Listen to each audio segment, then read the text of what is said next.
What a fun game. Two teams that probably have no business in the postseason based on record, but based on the rules, here we are. Good matchup. The last game was as close as they come. The game before that was a huge storyline where the Spurs did not show up in what was at the time the biggest game of the year. Spurs won the other two matchups. And a fun fact, the Spurs have beaten the Pelicans every time Brandon Ingram has played in the matchup this year. Probably doesn't mean anything. Brandon Ingram will play this game, but he's rested the last three games and has not really. He's been injured. Hamstring pull, hamstring strain.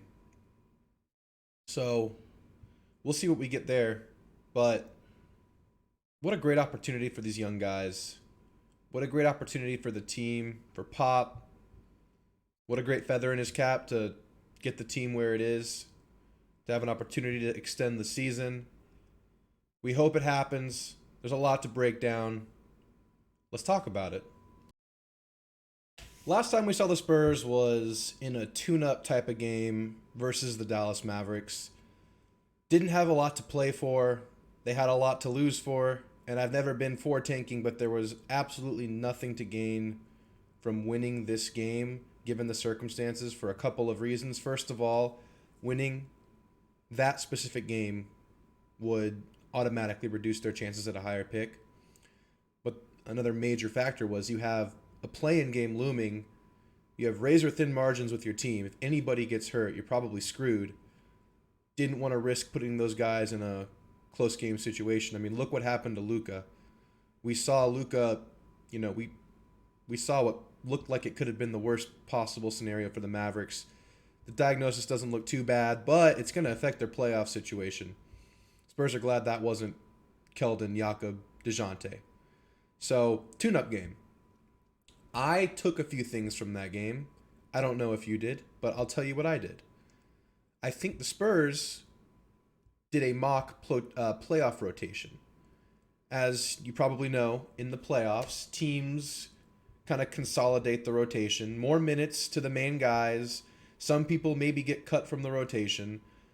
I think we saw glimpses of how the Spurs rotation will at least start and maybe end too. Obviously, the starters didn't close the game, but the start of the first half, you saw the classic starting five of DeJounte, Primo, Devin, Keldon, and Jakob. And quicker than usual, Pop pulled Primo for Richardson. I think that's indicative of what I think most would agree is the best rotational move to do if you're going to win a close game, and that is play Richardson quite a bit more than Primo. Obviously, you need to get Primo in there because at the end of the season, at the end of the day, this season is about development. And obviously, the farther they go, the more experience they're going to get, and they want to make the playoffs. So, in a Game 7-like scenario, I think we're going to see a heavy dose of Richardson. He went in closer to the 7-minute mark, actually a little bit earlier than that. I think we're used to seeing Primo get subbed out more at around the 6-minute mark. So I think we're going to see just a couple more minutes swinging towards Richardson's direction. In the second half, Primo also got nicked up. I don't know exactly what he hurt, but he had to leave the game. It was probably precautionary, but Pop did indicate there were no injuries. Keep an eye on it. Maybe limited Primo, maybe no Primo. I don't know. I expect a heavy dose of Richardson regardless. We saw Jock Landale, Wieskamp not see the court in the first half. I think we definitely saw them a couple times in the previous few games when there was not in my opinion, effort to do kind of a mock of the rotation. We did see some KBD. I don't know if that's what we're going to see going forward or if that was just making up for Lonnie. I know we're going to get a heavy dose of Trey Jones, though. He has to be the guy that paces the bench. First of all, he's been playing really well. The DeJounte thing, him getting sick, it remains to be seen, but it could have been a blessing in disguise if DeJounte is able to get back to his typical production level. But Trey getting all that experience, especially while Lonnie was out and, not gaining rhythm, Trey gaining rhythm, I'm assuming is going to play dividends in this game because he's been really good lately. He's been very crisp. He's a guy that you can get the ball, give the ball to, run the offense. He makes everybody around him better. So you can put some of those bench guys around him and he's going to elevate them just because he's a great decision maker, a great passer. He's a great flow guy. Like I said, I'm a little worried about the Lonnie situation. I mean, we all know Lonnie's thing. It's been consistency, and he was gaining consistency before he went down to back spasms. But he's been in and out of the lineup, and he rested the last game of the year. I don't think the injury will plague him because of how much he's been rested and how much I'm sure they've rehabbed it and given him treatment. I believe he's probably clear of the injury. No one's totally clear, but I don't think he's injured. But what I am worried about is him just being in and out of the rotation the last few weeks. He's a guy that always struggled with consistency, as I just said, and we all know what Lonnie will we see. How much Lonnie will we see? Are we going to see a 10-minute Lonnie, a 15-minute Lonnie? We've seen 15-minute Lonnie a couple times. Or are we going to see typical workload Lonnie of like 24 minutes, running a little bit more of the show on the bench? I would wager, with Trey Jones playing the way he has recently, with Zach Collins playing the way he has recently, we're going to see a lot more of the offense oriented around those two guys on the second unit. Something else Pop does when he's in these winning game rotations, when everyone's healthy, or at least when the starters are healthy, is he pulls DeJounte at about the 5-minute mark, puts him back in at the end of the first to play with the second unit, including Trey. Look out for that. Let's see how he looks there. I think Trey and DeJounte next to Lonnie, you can kind of put Lonnie just in within the offense, not doing his no middies, no the last ditch effort at the end of the shot clock doesn't go to Lonnie. It goes to DJ or Trey. I think that suits Lonnie well for how he probably will look this game. Obviously, I'm not expecting a lot from Lonnie this game, but he's surprised us before. Another big question, is KBD going to play? How much will he play? Will he match up against Ingram? And like I said, Ingram's in and out. Ingram's been in and out. What Ingram are we going to see? Is it going to force the Spurs' hand to where they have to play a guy his size, where he's going to be shooting over people? So the KBD situation, I don't know. We saw him in that concise lineup last game. I don't know if that's just filling in for Lonnie. But we're going to see a lot of starters, and we need to. We need to see a lot of Devin and Keldon and DeJounte. Jakob Poeltl, I'll talk about it in a minute. He's got to have a big game. He's got to play a big workload. He has to stay out of foul trouble. He has to. We'll talk about it. Oh, and by the way, this is Spurs Weekly. I'm Drew. I do this, as I just said, weekly. I'll continue doing it throughout the offseason and just talk about whatever's going on with the Spurs, whatever's going on with the team, whether it's big news, small news. Obviously, in the season, we got a lot of stuff to talk about. But I try to keep my eyes and ears open, pay as close attention as I can, give you a fan's perspective, and maybe I'll catch some things you don't, explore some things you haven't thought about. That's what I hope to do. But subscribe, like, I'll keep doing it throughout the offseason. More videos like this, and obviously the subject matter is going to change a lot when the season ends, so look out. We'll do season review stuff, and we'll see what happens. But I'll stay here. I'll keep talking. Stick around. All right, so my keys to the game. And I'm going to start with one that I think, for whatever reason, I think it supersedes all of them. And DeJounte actually mentioned it in his last interview after the Dallas game, where he kind of previewed the play-in game a little bit.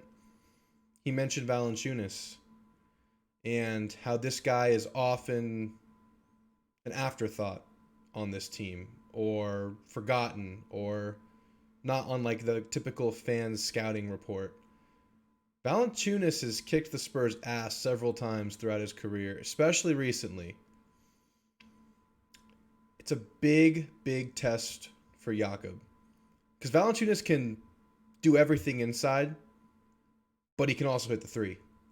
It makes him an extremely unique, dangerous weapon. And DeJounte even alluded to the actual stat line last year in the play-in, because yes, the Spurs played against Valanciunas in the play-in last year, much like they're about to do this year, where he had a 20 and 20.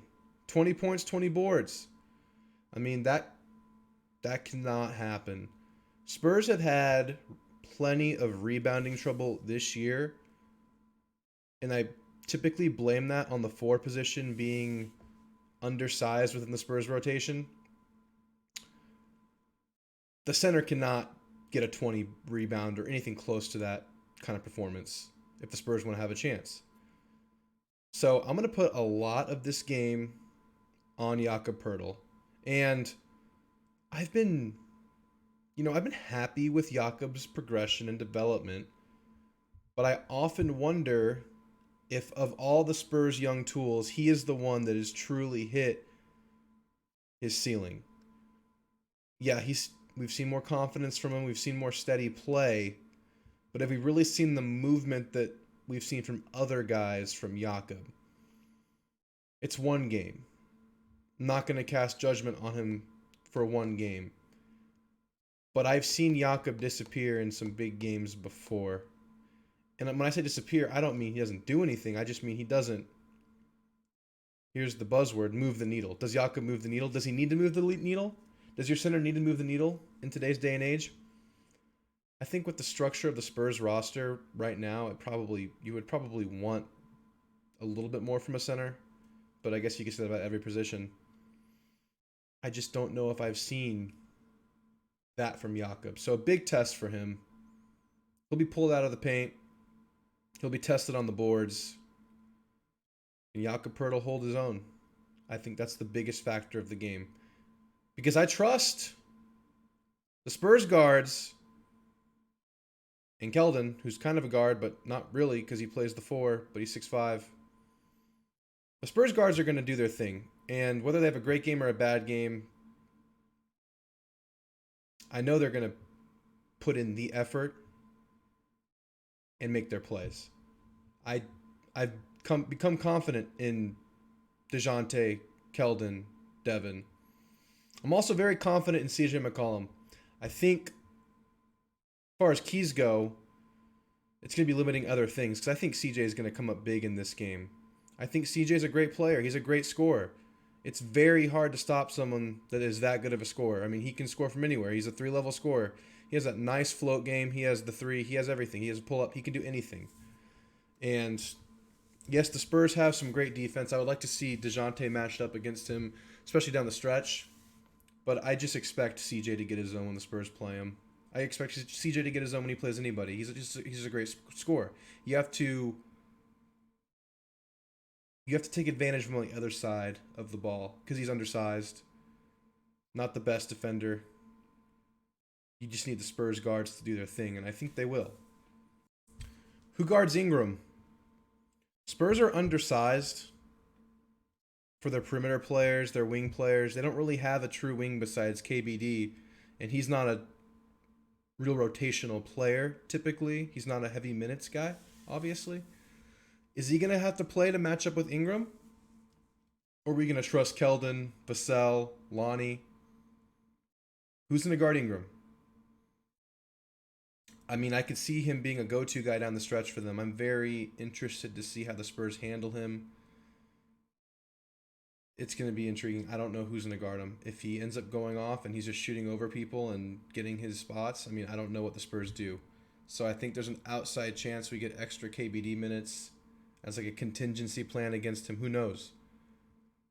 I hope the Spurs can handle him with their main rotational guys to keep that offense on the court. Although KBD has proven that in a pinch he can do what you need to do. So it just depends on what kind of KBD game we would get from him. But I would like to lean on the guys who you typically want to lean on. One guy I want to mention, he's not going to jump off the stat sheet. He's not going to be the headline guy. He's not even a big guy. He's very small, actually. Jose Alvarado. The little pest, the little ankle biter who just sneaks up on you. He hides like somewhere in the corner, like of the where the trash cans are around the court, and he hides behind the trash can. He just stands up behind it because he can't even see over it. And as soon as you inbound the ball, he's right behind you. Or you turn a corner on a screen and he's in your pocket. I mean, Spurs need to look out for this guy. He's a game changer. I mean, he's small and he hasn't played the most minutes. He probably will in this game, in a big game. I mean, I would guess that they're going to lean on him because he's been really effective down the stretch of their season. You need to look out for that pest. I mean, I know DeJounte has been really good and he's taken that leap. Talked about it many times. He's a top 10 point guard, in my opinion. But he still does get loose with the ball every now and then. Even though the turnovers have been low, the way he dribbles, he's a longer guard. Alvarado can pick his pocket. And it's happened before. It happened a couple games ago. Look out for him. They just need to mind their P's and Q's against him. I think they will. But he's proven to be an X factor. He's the kind of guy that can change a playoff-like game. And I think the Spurs will be ready for it now because it's happened twice in the last month leading up to this game. But look out for him. Jose Alvarado, man. I wish the Spurs had him. I like Trey Jones, though. I like me some Trey. Trey's been really good. But he's a freaking good-ass player. I love his defense. I love his clutch ability. He's a good guy. All right, those are a couple keys, but overall, Spurs need to find some offense because they're going up against a better offensive team. And the Spurs are probably a little bit better defensively, but they're undersized and they're not as experienced. We're going to need the team to shoot well, to be confident, to stay locked in. If they go down, they can't beat themselves up. So I just look for consistency on the offensive side of the ball. I know we're going to get effort on defense. Will the offense show up? I mean, that's 50% of the game right there. I mean, obviously, it's an obvious thing to question, but I think there's a chance it doesn't, so I'm going to bring it up. Will the offense show up? Will Devin hit his shots? Will Keldon hit his shots? Drive with confidence? Find the open man, or will he get tunnel vision in this big game and not be able to play within himself and think through it? Just look out for all of that stuff. Is DJ going to go back to his normal self? Is he going to start shooting the ball better? Well, I say that like he's been shooting it bad. It was one game back. He wasn't in rhythm yet. But he was shooting it. As Pop said, he liked the way he looked. He was not afraid. He was not timid. And that's half the battle with shooting. If you practice the way these guys do, it's all about confidence, mentality. Just the offense needs to keep up with these guys because there's some potent scorers over there. But overall, the Spurs are not the favorite in this game. I think they're a 5-point underdog right now. And I've been listening to some podcasts and some ESPN spots. It's crazy. Nobody knows anything about the Spurs. It's like the last time they watched them was last play-in, or maybe they caught a game this year. Because everybody, I'm not going to say names, but everybody who talks about them is just like, oh yeah, DeJounte Murray's been pretty good. I mean, they're going to have to lean on him, and then Keldon's improved a little bit, and that's where it ends pretty much. It's like they don't know anybody else besides those two players. So I'm really looking at Devin, Trey, Richardson, and Primo. Maybe Lonnie, maybe not. But I'm looking at those guys to really be X factors this game. Because at this point, we can count on DeJounte and Keldon typically, unless crazy stuff happens, like that one Pelicans game that I had mentioned previously where they shat the bed. But I've come to count on them. It's these other guys, the guys that are next up, the higher variance players that can really swing the way the Spurs games go. And Devin's gotten more consistent, but I don't think he's there yet where you want him to be. I mean, versus the Mavs, and he didn't play versus Golden State, but I forget who they played before that. He was shooting the ball really well. And I look for him to keep that up. Trey's been playing well. He needs to keep it up. It's just consistency. It's the others. It's the non-ESPN named guys who we need to step up, not only to win, but let's show these talking heads what the hell's going on in San Antonio. What's got us fans so excited, and what's got us talking and joyous about the team. I really, really hope they stick it to him. I hope Trey Jones does his thing. I hope all these guys do their thing, because I trust DeJounte and Keldon too. It's just nobody knows anything about the Spurs. Everyone's counting the Spurs out. I get it. They're a 34-win team in the play-in.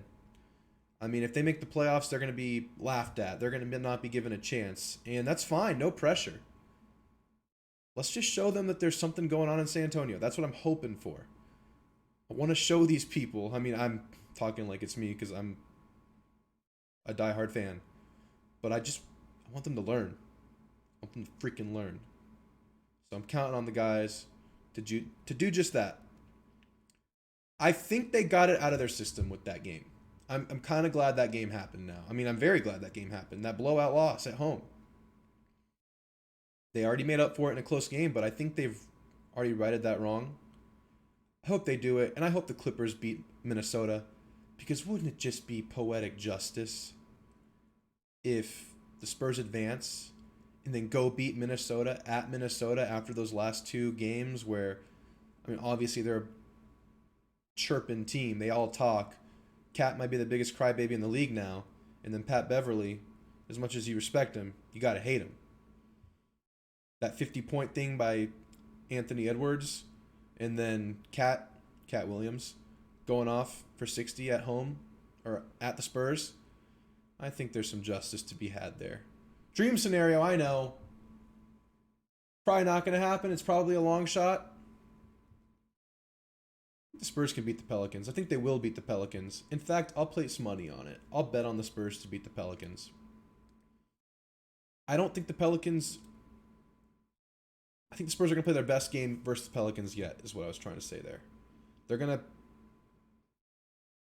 to... They've gotten that bad one out of their system. They got that one where the stage got too big for them versus this same team, and I don't think it's going to happen again. I think the Spurs execute. Keldon, DeJounte, and then, like I said, Jakob Poeltl. Jakob has to have his most steady game. Obviously, he doesn't need to score that much. He needs to get his putbacks. He needs to score the easy ones. He just needs to handle the boards and handle Valanciunas. That being said, I think they can do it. I think they will do it. I hope to be making a post-game victory video after that one. Look out for it. We'll talk about it. I'll post it the night of, win or loss. Jump back in. We'll review. And I hope to be previewing a game versus Minnesota. We'll see on Tuesday who awaits the Spurs if they're able to win. Look out for all that stuff, guys. Enjoy it. It's a Game 7-like experience. How often do the Spurs get this? Once a year, maybe. Last 2 years, it's been once a year. Year before that, no playoff. Year before that, they had it. It's like a once a year kind of thing. Really enjoy this game, guys. Hopefully the Spurs make it even more enjoyable for you. Hope to see you after a win. Go Spurs, go.